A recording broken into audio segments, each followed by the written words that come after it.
ยงฟ้าห้องส่งคอยคำแดงลงขีดหอแจ่มจันทร์สาวเมืองสานใสสวยงามลาวันพบน้องคือนานงานบุญจาบาตาแสงดักเกียรติเพียแก้วดักเกียรติบอกเคยลืมลาสมบุญวังใสคนเขาลือซาปากเปกองนา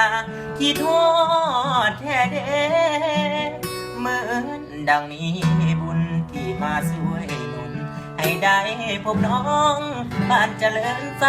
สาวงามแก้มบ้องเคยเคียงคู่น้องสู่เบตกา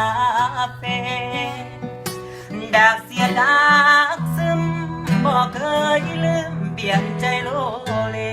ดักหยกดักดอกงามมีเสน่ห์ติดใจแท้เด็กสาวงามนอนคนงามงานบุญปีกายเคยหนุนเราให้กับน้องอนงเอาดอกกำไอ้น้องเว้าตรงตรงผู้สาวสำรวงบอกเคยลืมในดักเสงดักเป็นหากใครได้เห็นก็ต้องจับใจอียกนำเสียน้องเคยให้อายจังเป็นเสียลายคือใจแท้นะเมื่อยามห่างไกลสาวเมืองสานใสผู้สวยโสพี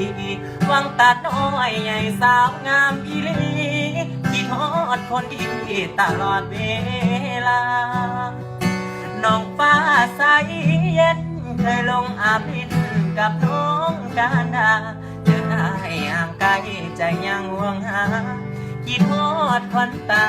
สาวเมืองสานใส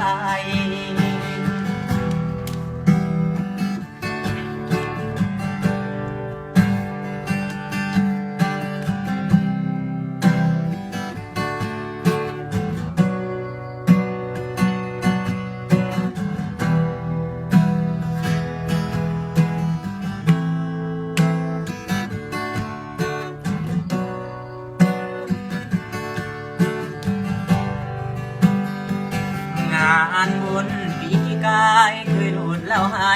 กับน้องอนงเอาดอกกำไอ้น้องเว้าตรงตรงผู้สาวสำรวงบอกเคยลื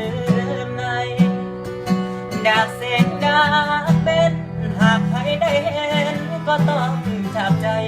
ที่ยุคนำเสียน้องเคยให้อายยังเป็นเสียคลายคือใจแท้นะเมื่อยามห่างไกลสาวเมืองสานใสผู้สวยโสพีวังตัดน้อยใหญ่สาวงามอีลีคิดฮอดคนดีตลอดเวลาน้องฟ้าใสเย็นเคยลงอาบินกับน้องการดาถึงอายห่างไกลใจยังหวังหาคิดฮอดวันตาสาวเมืองสานใส